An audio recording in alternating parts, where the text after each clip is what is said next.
There is a kind of evil that does not announce itself. It does not kick down doors or scream from rooftops. It sits across from you at a dinner table. It pours your wine. It smiles at your stories and squeezes your hand at the right moments. It has learned, over years and years, exactly how to look like the people you trust most. And by the time you understand what it truly is, it is already too late. Because you are already inside its house, and the door, you realize, was never really open for you to walk out again. This is a story about two women who had known each other for more than 2 decades. One of them built everything she had from nothing but her own 2 hands, her own relentless mind, and a refusal to let the world decide what she was worth. The other had inherited a world already built, and had spent every year since then making absolutely certain that nothing and nobody could disturb the perfect, controlled image of the life she had constructed inside it. For 20 years, they had been friends. For 20 years, Claire Bennett had trusted Victoria Whitmore. And on one quiet Tuesday afternoon in September, when Claire drove through those iron gates to visit her oldest friend, she had no way of knowing that the woman she thought she knew had been lying to her from the very beginning. She had no way of knowing that inside that beautiful house, something had been happening for years that would shatter every assumption she had ever made about the people closest to her. She had no way of knowing that she was walking directly into a trap that had been built with patience, precision, and a level of cruelty that the courts of Connecticut would spend the next 18 months struggling to fully comprehend. By the time the paramedics arrived at Victoria Whitmore's estate that September afternoon, one person was dead, one was unconscious, and one was sitting in handcuffs on the marble steps outside, accused of a murder she did not commit. The person in handcuffs was Claire Bennett, 41 years old, self-made billionaire, founder of Bennett Capital Group, one of the most successful private equity firms on the Eastern Seaboard.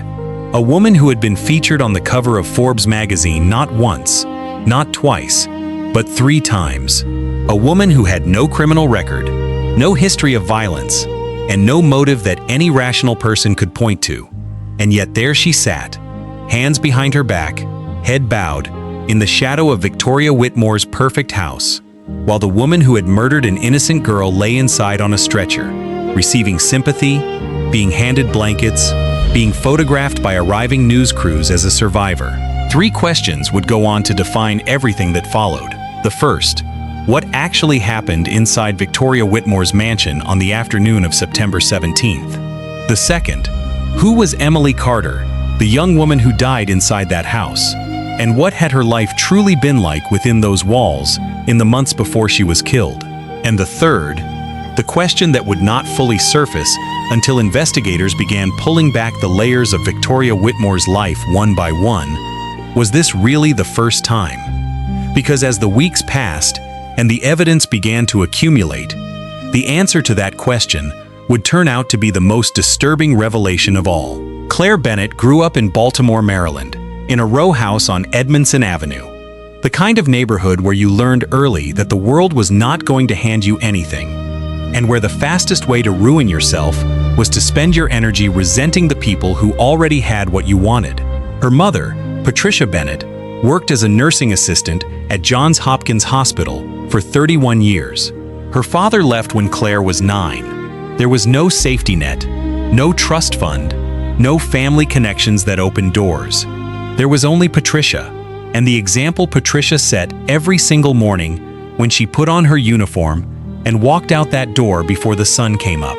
Claire was the first person in her family to go to college. She earned a full academic scholarship to Howard University, where she studied economics and finance with the kind of focus that her professors would later describe as almost uncommon. She graduated summa cum laude, landed a position at a boutique investment firm in Washington, D.C., and spent the next decade learning everything she could about money. How it moved, how it accumulated, how it was protected, and how it was lost. By the time she was 31, she had founded Bennett Capital Group with a single investor and a lease on a 2-room office in downtown Manhattan. By 35, the firm managed over $400 million in assets. By 40, Claire Bennett was a billionaire. Not the kind of billionaire whose name appears on buildings that their grandfather built. The real kind. The built from nothing kind. The kind that means something. People who have known Claire Bennett for years will tell you the same things about her. That she remembered the names of everyone who worked for her. Not the senior partners and managing directors, but the assistants, the building maintenance staff, the woman who ran the coffee cart in the lobby. That she was loyal to the people she chose to trust, with a loyalty that was almost old-fashioned in a world that had stopped expecting it. And that above everything else, she valued one thing more than any financial metric or any piece of professional recognition: the truth. For Claire Bennett, the truth was sacred. It was the one currency that never lost its value, which is perhaps why what happened inside Victoria Whitmore's mansion destroyed her in a way that went far beyond the legal charges, far beyond the headlines, far beyond the loss of her reputation and her freedom. Because the lie that Victoria told that afternoon was not just a lie about a crime, it was a lie about everything. About their friendship, about who Victoria really was, about a life that had been hidden in plain sight, right inside that beautiful house. While Claire had sat across from Victoria at countless dinner tables and had seen absolutely nothing. Victoria Whitmore was born Victoria Ashton in Darien, Connecticut. Old Connecticut, where the money was old too, and where appearances were not merely important, but were in fact the entire point of everything. Her father, Robert Ashton, was a partner at one of the oldest wealth management firms in New England. Her mother, Eleanor, sat on the boards of 3 foundations, chaired 2 hospital galas per year, and had never in her adult life been seen in public without her hair arranged and her back perfectly straight.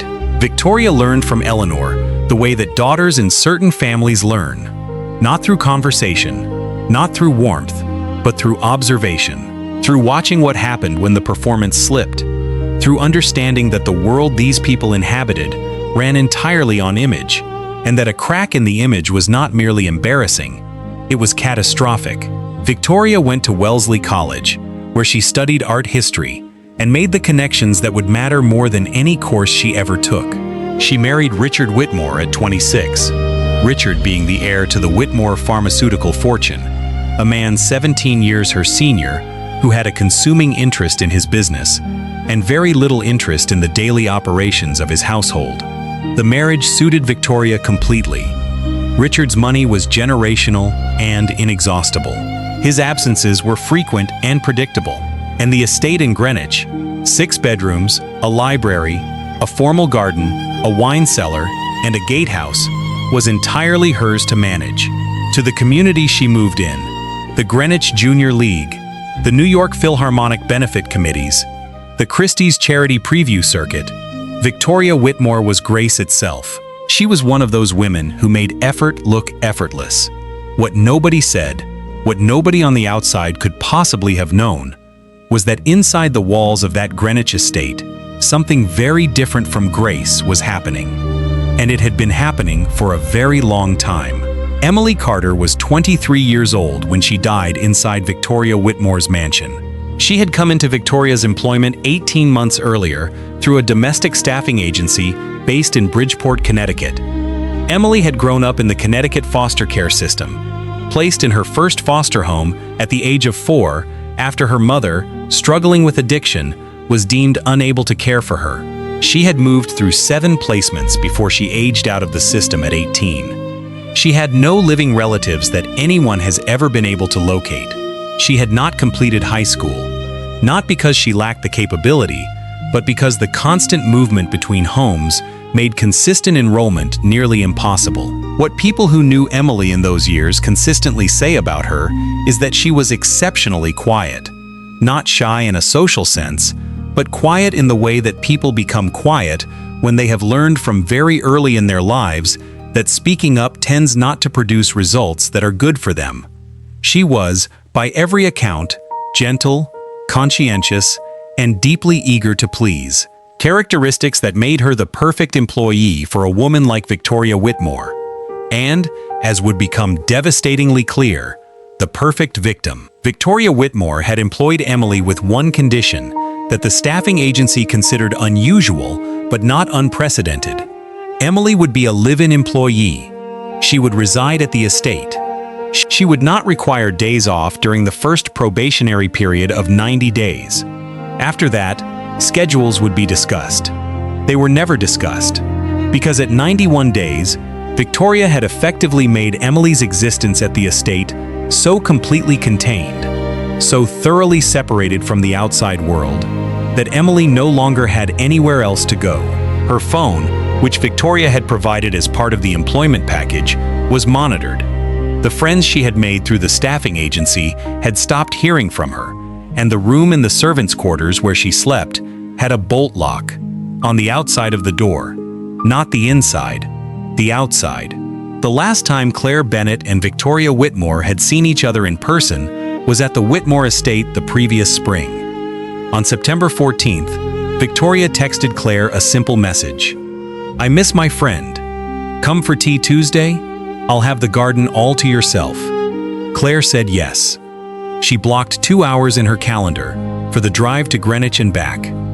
And at 2:15 on September 17th, she pulled through the iron gates of the Whitmore estate, parked in the motor court, and walked to the front door. She was carrying a small bouquet of dahlias she had stopped to buy at a roadside stand on Route 1. She was thinking about her friend. She was not thinking about anything else. Inside the house, Victoria had prepared tea in the east sitting room, the one that looked out onto the formal garden, which was still showing the last roses of summer. Emily was working. She moved through the room quietly, refilling the water pitcher, straightening items that did not need straightening, staying close enough to be useful, and far enough away not to intrude. Claire noticed her and smiled at her. Emily looked down at the floor. Claire thought this was shyness. It was not shyness. It was something that had been trained into Emily Carter by 18 months of understanding what happened when you made too much of yourself in Victoria Whitmore's presence. For 30 minutes, Claire and Victoria talked. Light, surface-level conversation between two women who had known each other for 2 decades, but who were, in this particular visit, operating in different universes of awareness. Victoria knew everything. Claire knew nothing. And then Emily Carter reached for an antique vase on the side table, trying to move it out of the way to reach a water stain on the surface beneath it, and it slipped. What Victoria Whitmore did in the next 90 seconds was not the response of a woman who was angry about a broken vase. It was about power. It was about control. It was about the release of something that had been held under enormous pressure for a very long time, and had now found its outlet in the person who was least able to defend herself from it. Victoria screamed at Emily with a ferocity that Claire would later describe to police as unlike anything she had ever witnessed in a human being outside of a mental health crisis. And then she crossed the room toward Emily, whose back was now against the wall, whose arms were up in front of her face, whose entire body was already contracting into the posture of someone who had been here before. And she hit her, not once, with a sustained, focused violence that spoke of familiarity. With the hands of someone who had done this before and had never been stopped. Claire was on her feet before she had consciously decided to stand. She crossed the room and grabbed Victoria's arm, hard, with both hands, and pulled. She said, loudly and clearly, "Stop, Victoria. Stop right now." And Victoria turned on her. The shove was not the flailing gesture of someone surprised. It was deliberate. 2 hands, flat against Claire's sternum, with the full weight of Victoria's body behind it. Claire was caught completely off guard. She stumbled backward, and the back of her head connected with the marble floor with a sound that the housekeeper, who was 2 rooms away, would later tell police she heard clearly through 2 closed doors. For a fraction of a second, Claire was aware of the ceiling above her, of the quality of the afternoon light, of the sound of Victoria's breathing, and then there was nothing. She was out. What happened in the minutes that followed, while Claire lay unconscious on the marble floor, is the part of this story that prosecutors would spend 18 months constructing piece by piece, because the only witness who was conscious for all of it was Victoria Whitmore. And Victoria Whitmore, as the world was about to discover, was an extraordinarily skilled narrator. What the evidence would eventually reveal is that Emily Carter died in that room, and that after Emily died, Victoria staged a scene. She moved things. She arranged things. She placed herself on the floor in a position that suggested she too was a victim. She inflicted a superficial wound on her own forearm, deep enough to bleed visibly, shallow enough not to be serious. She waited, and when the sound of sirens grew close enough to be credible, she began to cry. The Greenwich Police Department received the emergency call at 4:47 in the afternoon on September 17th. The call was made from Victoria Whitmore's personal cell phone. Victoria spoke in a voice that the 911 dispatcher would later describe to investigators as fragmented, shaking, barely coherent, the voice of a woman in shock. She said that there had been an incident at her home, that someone was dead, that she needed help. She did not name Claire Bennett during the call. What she said was, "She attacked us." Just those 3 words. She attacked us. And those 3 words, spoken by a woman who had done nothing but arrange a crime scene while 2 other people lay on her floor, were the foundation on which an entire false narrative was built, brick by patient brick, in the hours and days that followed. Claire Bennett regained consciousness in the back of an ambulance. She did not know where she was. She did not know what had happened. Her first coherent memory was of a paramedic's face close to hers, asking her to follow a light with her eyes, and of a pain at the back of her skull that felt like something was pressing inward. When she asked about Emily, the paramedic did not answer. When she tried to sit up and was gently restrained, she understood from the way he would not look at her directly that something was very wrong. What she did not understand, could not have anticipated, was that while she was unconscious, the story had already been written without her, and that the story did not include her as a victim. Victoria Whitmore was treated at Greenwich Hospital for the wound on her arm and for what she described as blunt force trauma to her right shoulder. She said it with the coherence and the specific detail of someone who had rehearsed a version of events that had just enough truth in it to be convincing. Claire Bennett had come to the house that afternoon in a state of agitation. She had argued with Emily about something trivial. The argument had escalated. Victoria had tried to intervene. Claire had shoved Victoria against the wall. And then she went after Emily. It was the most coherent, the most detailed, and the most completely fabricated account of events that the Greenwich Police Department had ever received from a primary witness. And they believed it. At 7:43 that evening, detectives presented Claire Bennett with an arrest warrant at her hospital bedside. She was charged with murder in the 2nd degree for the death of Emily Carter and with 1st-degree assault on Victoria Whitmore. She asked, with the extraordinary composure of a woman whose entire interior life had just been flipped upside down, to speak to her attorney. What they heard through the door was Claire Bennett saying into the phone, "She killed her. Victoria killed her. And I watched it happen, and I don't know how to make anyone believe me." Her attorney, David Rashford, one of the most experienced criminal defense lawyers in New York City, later said that was the thing he heard in her voice that told him, before he had seen a single piece of evidence, that his client was telling the truth. Because in 30 years of criminal defense, he had learned to recognize the specific sound of guilt. And this was not it. The media coverage began within hours. By midnight, the story was running on every major news network in the country. By the following morning, it was on the front page of the New York Times and the Washington Post. The headline that appeared most frequently was not neutral. It did not say, "Investigation ongoing." What it said was some version of, "Billionaire charged with murder at socialite's Connecticut estate." And beneath that headline, in every broadcast, a photograph of Claire Bennett from a Forbes profile shoot, composed, powerful, the very image of authority, and a photograph of Victoria Whitmore surrounded by police vehicles outside her estate, her hair down, her face a study in fragility. The narrative had already been written. The trial had already begun in the court of public opinion, and public opinion had already reached its verdict. Claire Bennett had snapped inside her friend's beautiful house and done something unforgivable.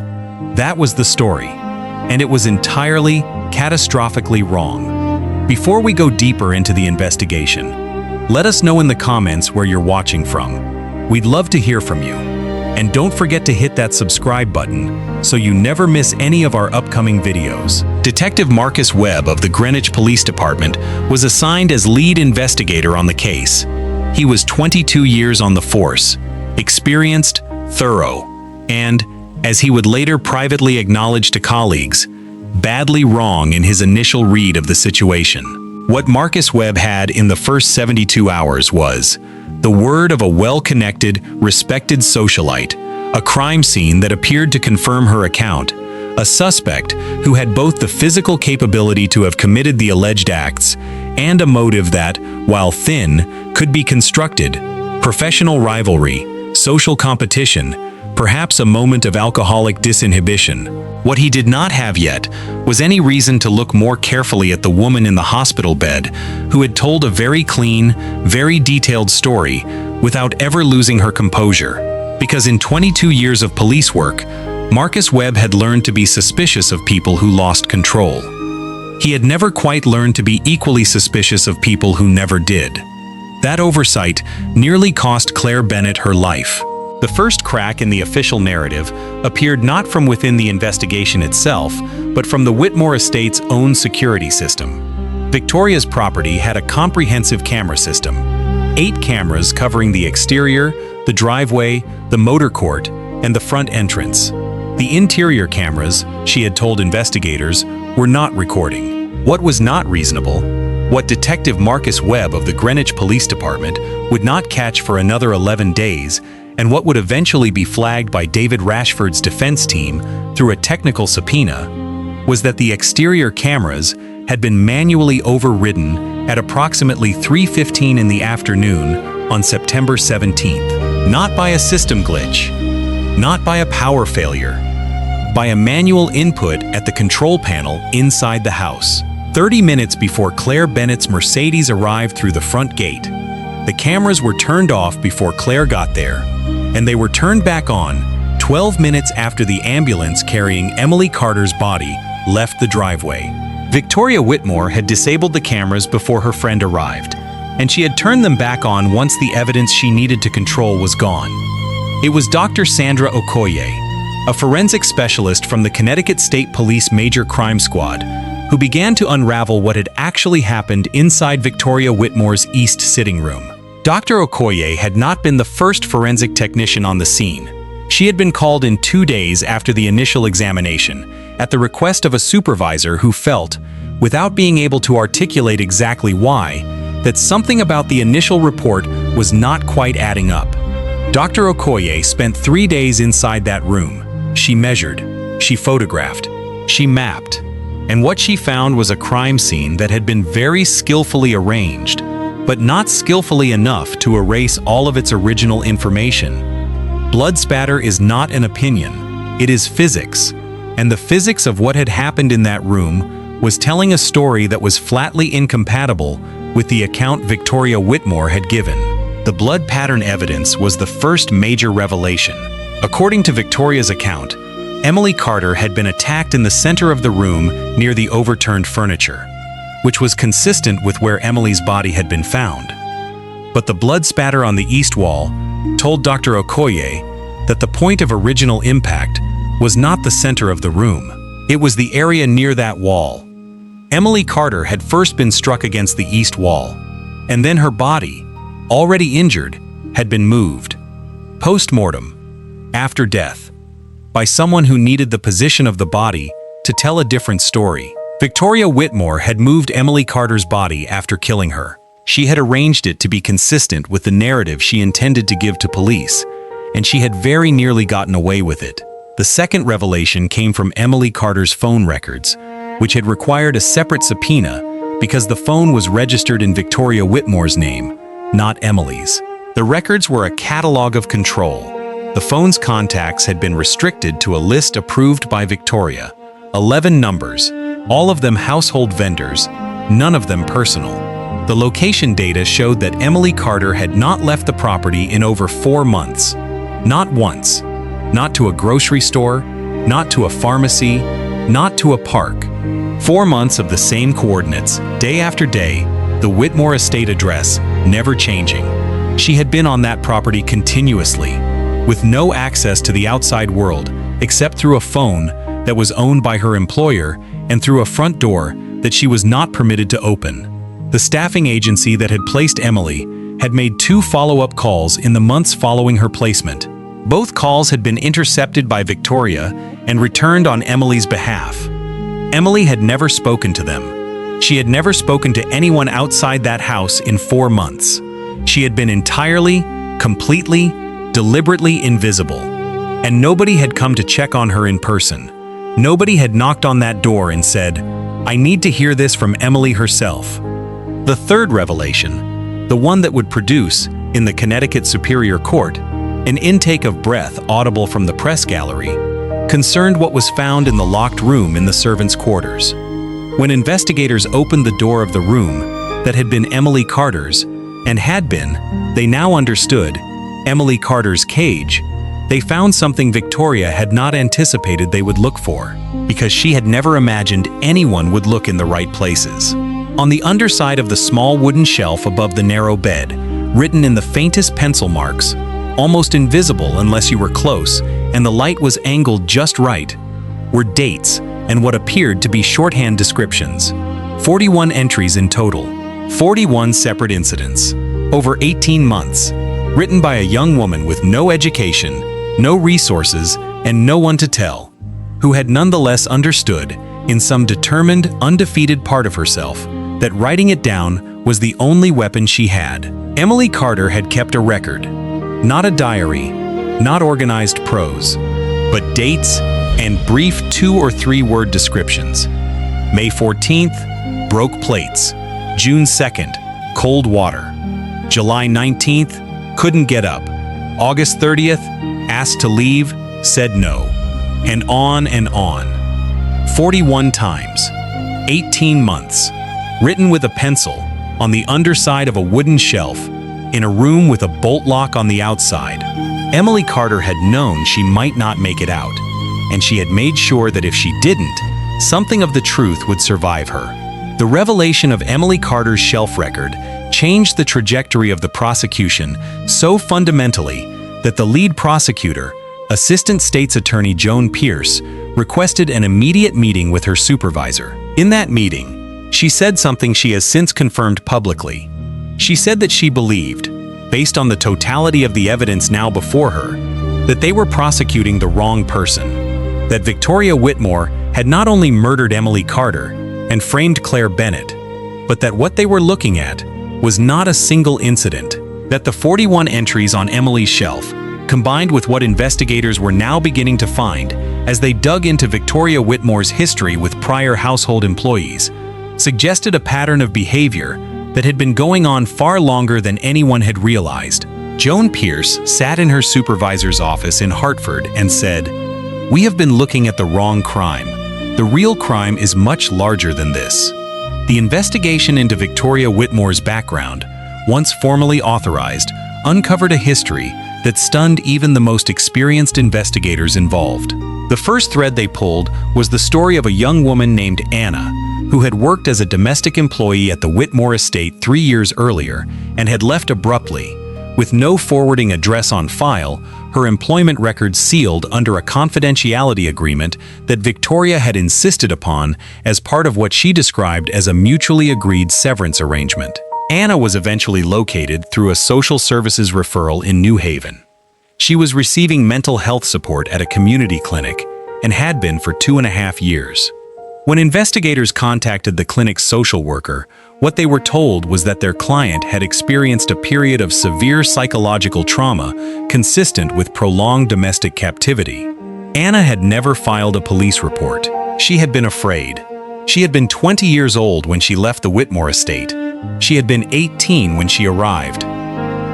What Anna ultimately told investigators, over 4 interviews conducted with a trauma-informed interviewer and with her therapist present, corroborated Emily Carter's shelf record in specific, detail-matched ways that could not have been coordinated or coached.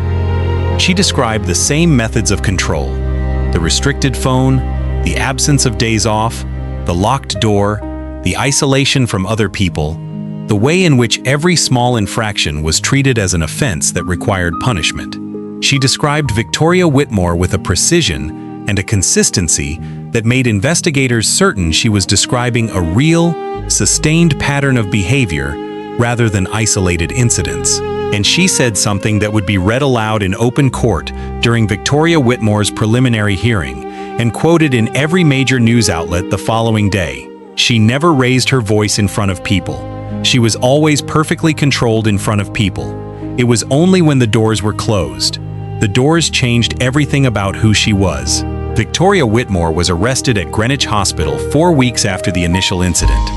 The charges brought against her were murder in the first degree for the death of Emily Carter, kidnapping in the second degree for the unlawful confinement of Emily Carter, felony assault on Claire Bennett, and tampering with physical evidence and obstruction of justice for the staged crime scene. A subsequent federal investigation added additional charges under federal labor trafficking statutes. Richard Whitmore, Victoria's husband, contacted at his office in London when the arrest was made, told police he had had no knowledge of any of the treatment Emily Carter had been subjected to. That statement remains, to this day, a matter of some discussion, because Richard Whitmore had signed the employment contract that gave Victoria the authority to determine Emily's schedule, her residence, and the terms of her cellular communication. He had signed it without reading it carefully. Whether that constitutes ignorance or complicity is a question that the court chose, ultimately, not to fully pursue. It is a question that many people involved in this case have not stopped asking. Victoria Whitmore was convicted on all primary charges following a 6-week trial in Connecticut Superior Court.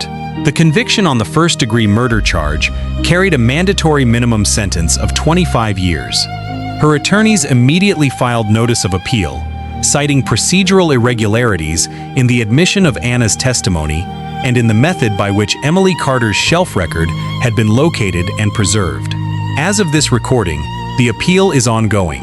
Richard Whitmore filed for divorce within 3 months of the conviction. The estate in Greenwich, that beautiful, terrible house, with its marble floors and its perfect orchids, and its east sitting room that once held a secret it should never have been able to hold, was sold at auction. Nobody lives there now. The iron gates are closed. The fountain in the motor court is still. And somewhere in the city of Hartford, a social worker carries a file with a client's name on it, and that client is slowly, with enormous difficulty and a support system that took years to build, learning to believe that the thing that happened to her was not her fault. And somewhere in a Connecticut cemetery, Emily Carter, who had no family and who had nobody at her memorial except 3 social workers, the lead investigator, and Claire Bennett, who came alone and stood at the back and did not introduce herself to anyone, Emily Carter is at rest. She was 23 years old. She wrote the truth on the underside of a wooden shelf with a pencil.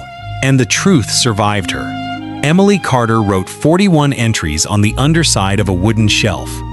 41 separate moments of abuse, documented by a young woman who had no education and no resources, and no one who was coming to save her. She wrote them because, on some level that no amount of isolation could extinguish, she understood that the truth had value, even if she never saw it used. Even if no one ever looked in the right place to find it. And the question that this story leaves behind, the one that is not answered by Victoria Whitmore's conviction, not resolved by Claire Bennett's exoneration, is this: how many times? Because Victoria Whitmore did not invent this system in the 18 months that Emily Carter lived and died inside it. She had been practicing it. She had been refining it. For years, perhaps for decades, she had been the woman who closed the doors and became someone else entirely. And in all that time, through all the charity galas and the magazine profiles and the board memberships and the friendship with a woman as perceptive as Claire Bennett, no one looked past the image. No one asked what was behind the doors. We are very good, as a society, at trusting the performance of respectability. We are very bad at asking what the performance is concealing. Emily Carter paid the price for that. Her voice was not loud. It was never allowed to be loud, but it was there, written in pencil on the underside of a shelf, and it was heard. Finally, after everything, it was heard. So here is what I need you to think about as you walk away from this story. What would you have done if you had worked in that staffing agency? What would you have done if you were the caterer who delivered to that estate, the gardener who came on Thursdays, the man who serviced the security system? If something had felt slightly wrong, slightly too controlled, slightly too quiet, would you have said something? Would you have known what to say? Or would the performance of that beautiful, gracious, immaculate household have been enough to make you look away? Because that is the question this story is really asking. Not who killed Emily Carter. We know who killed Emily Carter. The question is how she was left so completely alone inside that house. How the doors stayed closed for so long. How the performance was allowed to be enough. Leave your thoughts in the comments below. I genuinely want to know, what do you think the people around Victoria Whitmore should have done differently? And if you have ever sensed that something was wrong in a situation like this, what did you do? Every single story we cover on this channel exists because someone, somewhere, eventually said something. We owe it to people like Emily Carter to keep saying things. And if you are watching this and you know someone, a domestic worker, a care worker, anyone who lives in a situation of isolation or dependency that feels wrong, please look up the National Human Trafficking Hotline. The number is 1-888-373-7888. You can also text the word HELP to 233733. These resources are free, confidential, and available 24 hours a day. Because the most important thing Emily Carter's story teaches us is not about crime, it is about visibility. She was invisible for 18 months because no one was looking. We can change that, one call at a time.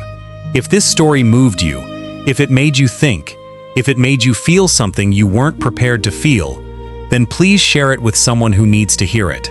Because the only thing more powerful than one voice is many voices. Tell us what part of this story stayed with you. Tell us where in the world you're watching from. Subscribe to Hidden Yet Heard Tales, turn on your notifications, and stay close, because some stories cannot wait, and every single one of them deserves to be heard.